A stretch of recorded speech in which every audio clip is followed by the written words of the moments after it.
What's going on, guys? It's Jimmy here. Welcome to our daily show where we discuss everything going on here in our country that you need to know about here on a daily basis. Multiple things going on here in our country right now. We got two potential hurricanes that could be hitting the United States. One coming and hitting Canada and parts of Maine, Hurricane Fiona, which has up to 50-foot waves, which is unbelievable, knocking out power for thousands of homes. You can see drone footage here. Here's some drone footage. I don't even know how they flew a drone inside this hurricane, category 4 at that point of 50-foot waves and 100-mile-an-hour winds, which is absolutely unbelievable to think that a drone could even make it through that point.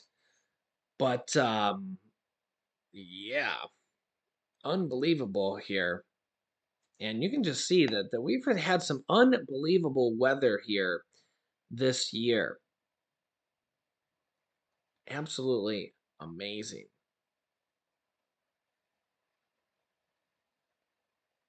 Look at these waves. Unbelievable.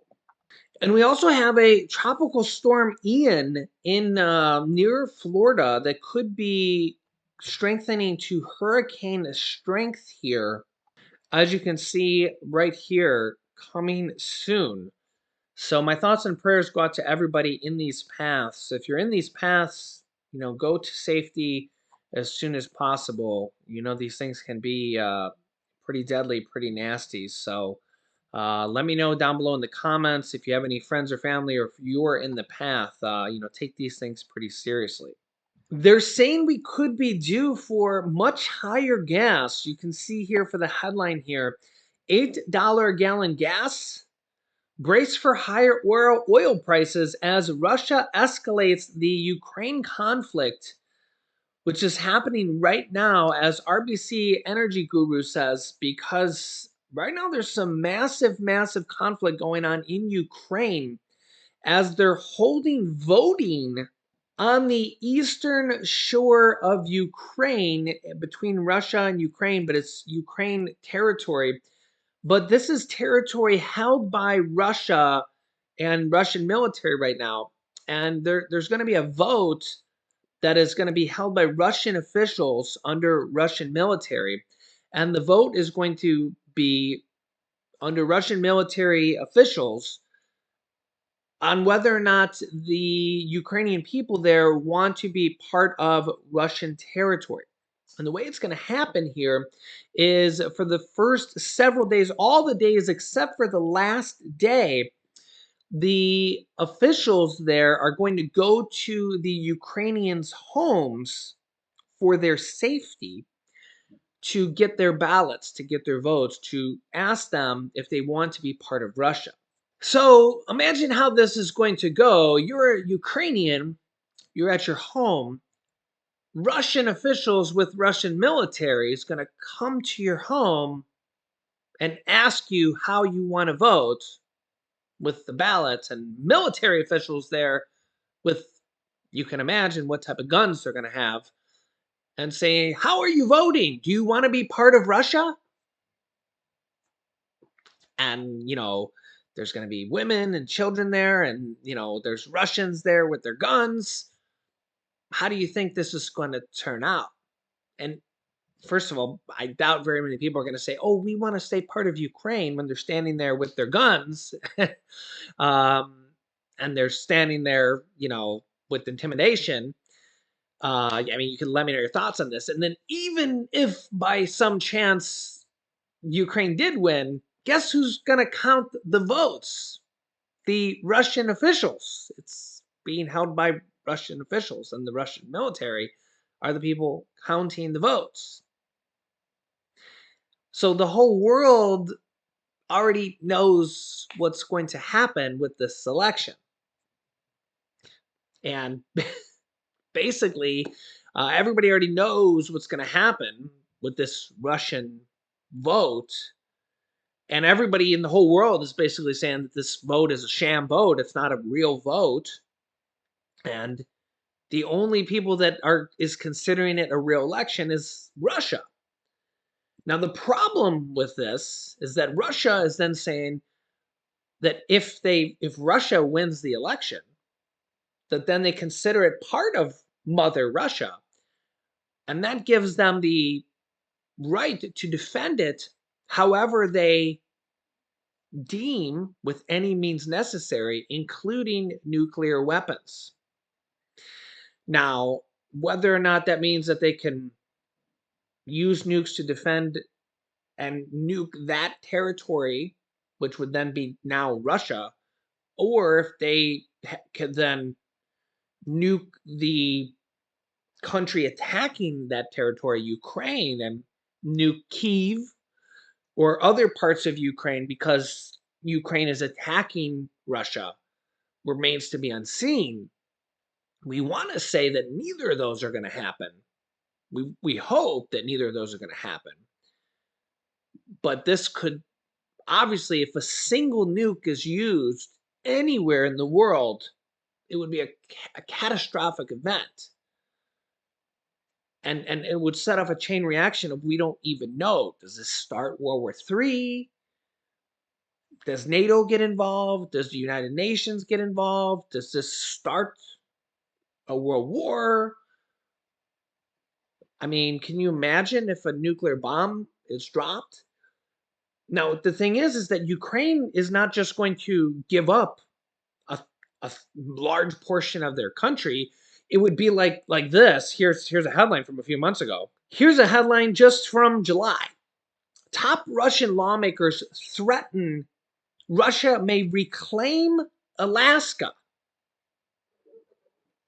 This is the type of stuff you can't make up, guys. This is exactly what they're doing in Ukraine. Okay, this is you can't make this stuff up, guys. A top Russian lawmaker warned the United States that Russia may seek to reclaim Alaska in retaliation for U.S. sanctions over the invasion in Ukraine. Alaska used to be part of Russia many, many, many, many years ago. We bought it from them. Okay? During a parliamentary session in Moscow on Wednesday back in July, this Russian parliamentary speaker of the State Duma, the lower house of the Russian Federal Assembly, told the U.S. to think twice before seizing or freezing the Russian assets abroad, reminding the U.S. that Alaska once belonged to Russia and the Kremlin, and that the Kremlin may want that land back. Let America always remember there is a part of Russian territory, Alaska, they said. So when U.S. lawmakers attempt to appropriate our assets abroad, like seizing the yachts and the different assets and stuff like that, freezing their assets, freezing their money abroad like they did, they should be aware that we also have something to claim back, Alaska. This is in proposing that Russia could hold a referendum in Alaska, exactly like they're going to do in Ukraine. The first permanent Russian settlement was established in Alaska in 1784. Russia proceeded to establish several settlements in Alaska until it was purchased from Russia by the U.S. government for $7.2 million in 1867. Who knows how much money that would be nowadays? Russia's former Prime Minister Dmitry Medvedev also warned the U.S. back then in July, saying that the country could face the wrath of God if it goes along with international efforts to establish a tribunal to investigate Russian war crimes in Ukraine. Medvedev, the Deputy Secretary of Russia's Security Council, denounced the U.S. on Telegram, saying that the atomic bombings of Japan during World War II and the atrocities committed during the war in Vietnam were never prosecuted internationally. Was anyone held responsible for those crimes? What tribunal condemned the sea of blood spilled by the U.S. there? So basically, what Russia is saying is that they could do the same thing, what they're doing in Ukraine with Alaska. They could take it back if they wanted to. And then they could just hold a vote. And if the vote went their way, which they could make it go their way, they could hold the vote and with Russian officials, and one way or another, they could say, okay, it's now our territory. We're claiming it back. That sale back in 1867 wasn't a legitimate sale. For one way or another, Russia could say it wasn't legitimate. Okay, Alaska's ours now. You guys have to vacate the premises, whatever, right? This is exactly what they're doing in Ukraine, right? They're going to make this election say that this is our territory. This is going to happen within the next few days, guys. You're going to see it happen, okay? They're going to just reclaim this land or claim this land and say it's ours now. You can't attack us. If you attack us, we can use any means necessary, including nuclear bombs. And this could literally happen. We could be days away from a nuclear bomb. We don't know if this is going to happen, but they're setting the stage for all this to happen. So, I mean, what do you think is going to happen? The elections are happening right now. They're going to take a few days. We'll see what the results are going to be, but it's almost a drastic probability that at the end of the elections, Russia's going to say, okay, it's now our territory. You can't attack anybody on this territory. If you do, that's an attack against Mother Russia, because this is now Mother Russia territory. This is Russian territory. If you attack anybody on Russian territory, that gives us the means, that gives us the opportunity or the whatever right to say, well, now we can use it, all this stuff we've done up to this point wasn't even drastic. Now we can use anything we deem necessary, including nuclear bombs. Basically, they've done everything up to this point except for that. And if that wasn't enough, we now have to kind of cover this. Take a listen. I'm going to warn you, this is some graphic content, and I might have my wife bleep or cut a few words here, and I'm only going to show about a minute of this. It's longer here, but you might want to fast forward just through this part. If you don't want to see it, it's only about a minute or so, but a little bit of warning here. Tonight, with revelations so brutal, so abhorrent and abominable that they are difficult to read, much less report to you here at the dinner hour. It now appears there are no limits to Vladimir Putin's invaders' depravity. From a United Nations investigation by a panel of independent legal experts, we learned today Russian soldiers have raped and tortured Ukrainian children and carried out a large number of executions in Ukraine. The UN investigators risked their lives to track down the horrors of Putin's brutal war, visiting 27 towns and settlements across 4 regions in Ukraine, interviewing more than 150 victims and witnesses. And their conclusion? Russian soldiers have committed war crimes. The panel made several chilling allegations. Among them, Russian troops committed sexual and gender-based violence on elderly people and on kids as young as 4. The Commission has documented cases in which children have been raped, tortured, and unlawfully confined. The panel's chairman said Russian forces used explosives in indiscriminate acts that killed and injured children. He added that they were struck by the large number of executions in the areas they visited. Despite repeated denials from Russia about committing war crimes, the panel found evidence of hands tied behind backs, gunshot wounds to the head, and throats slit. The report follows other recent allegations of war crimes. Last week, Ukrainian investigators dug out a massive burial site in the liberated city of Izium in northeastern Ukraine. The Ukrainian President Volodymyr Zelensky said investigators found more than 440 bodies. Investigators report they found evidence that some of the dead were tortured. So this is just unbelievable stuff,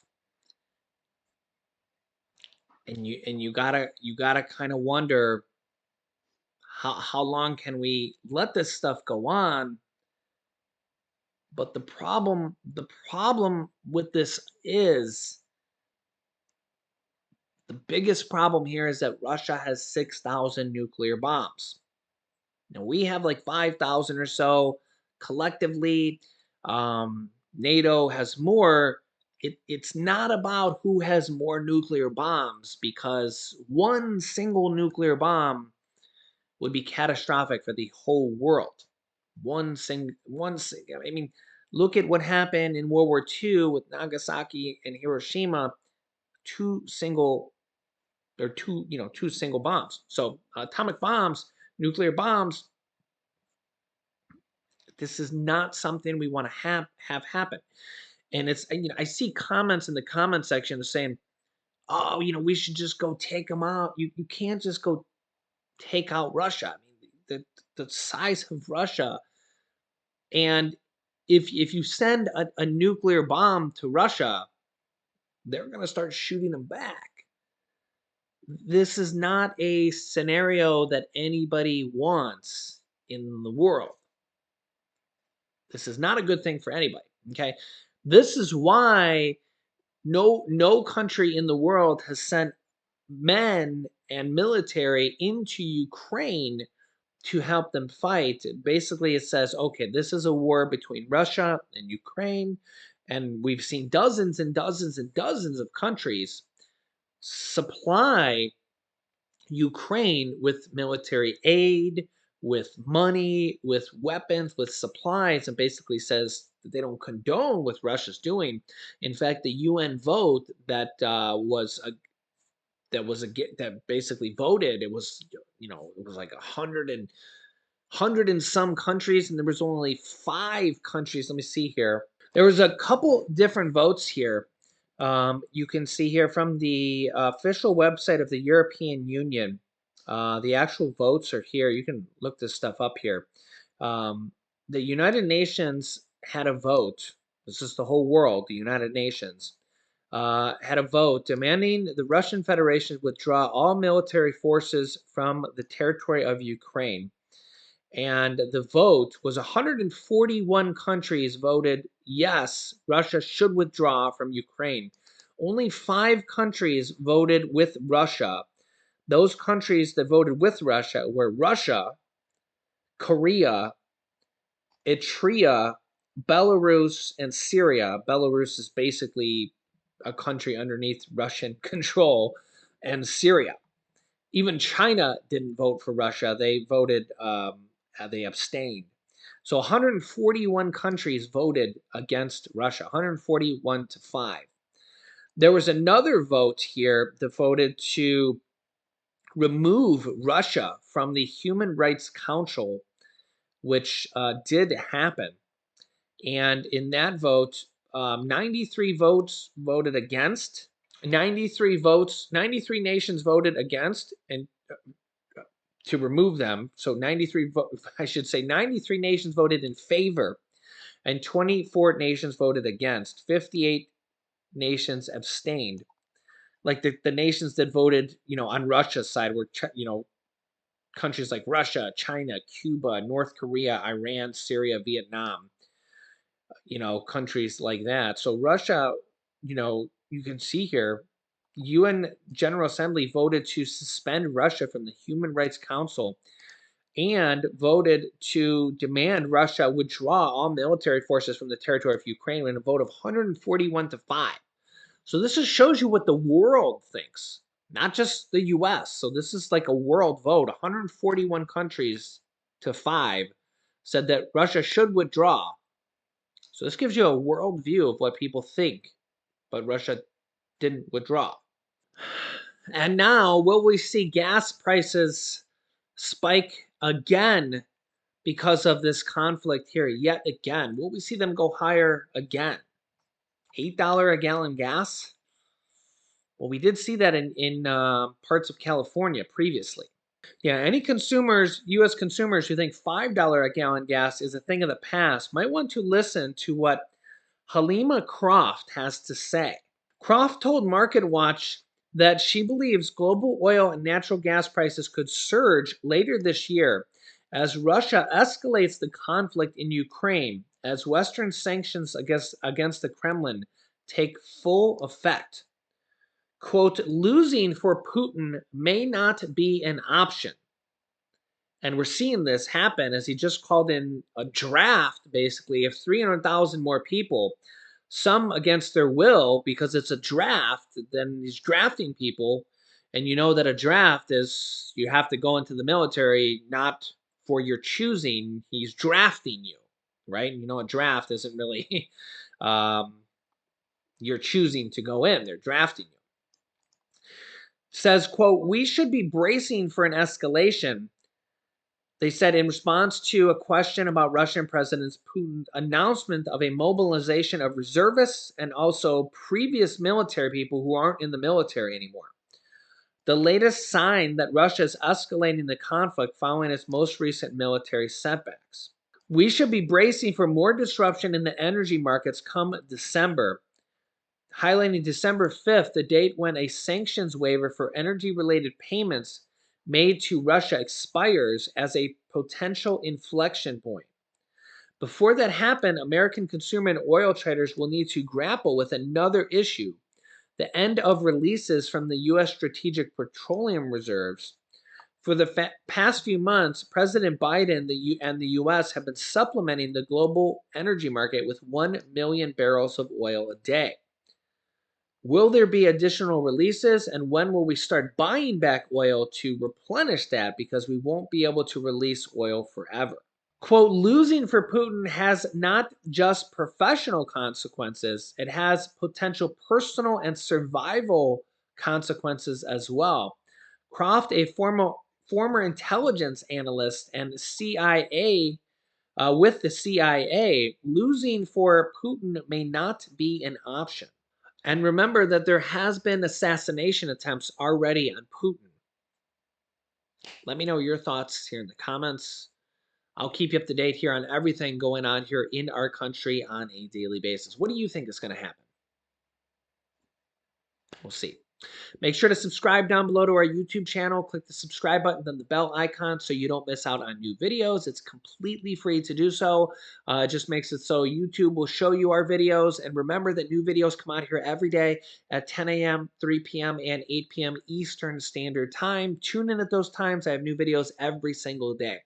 You can click here to see my newest video on new checks coming out here. In fact, new checks were just announced here on October 7th, coming out for millions of Americans. And here is my newest video on Social Security payments and Social Security payments and $2,400 raises. Click on one of those videos next. Thanks for watching, guys, and I'll see you in the next video.